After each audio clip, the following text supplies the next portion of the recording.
Hi, welcome to Take 5, where we daily consider devotional thoughts from Oswald Chambers' book, My Utmost for His Highest. Today is May 7th, and the title of today's devotional is Building for Eternity. Which of you, intending to build a tower, does not sit down first and count the cost, whether he has enough to finish it? Luke 14 and verse 28. Chambers' reflection of counting the cost absolutely left me speechless. His considerations on these verses are truly something always on which to hold.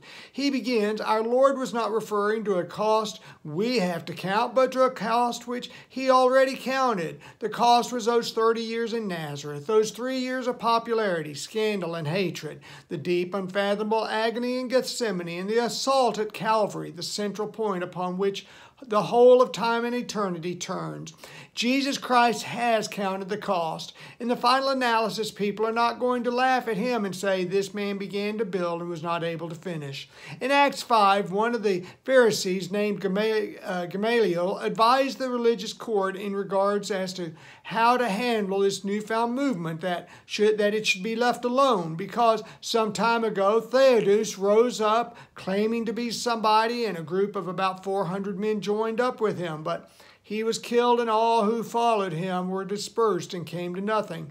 After this man, Judas of Galilee rose up in the days of the census and drew away some people after him. He too perished, and all those who followed after him were scattered. So in the present case, I say to you, stay away from these men and let them alone. For if this plan or action is of men, it will be overthrown. But if it is of God, you will not be able to overthrow them, or else you may even be found fighting against God. Acts 5, verses 34 through 39. In Luke 14, the man who was building a tower didn't consider the full cost, and he wasn't able to complete the project. Those around him ridiculed him for his lack of planning. As Gamaliel advised the other Pharisees, if Jesus is from God, they would not be able to crush his work 2,000 years later, and none can say that Christ did not count the full cost, for he still lives. The one who seeks to build toward eternity on their own, by their own logic, will in the end be ridiculed. Thou fool, God called the one who lives in such a manner. Chambers shares now the conditions of discipleship given us by our Lord. It's found in Luke 14, specifically in verses 26, 27, and 33. It reveals the nature of the men and women he is going to use in his mighty building purposes.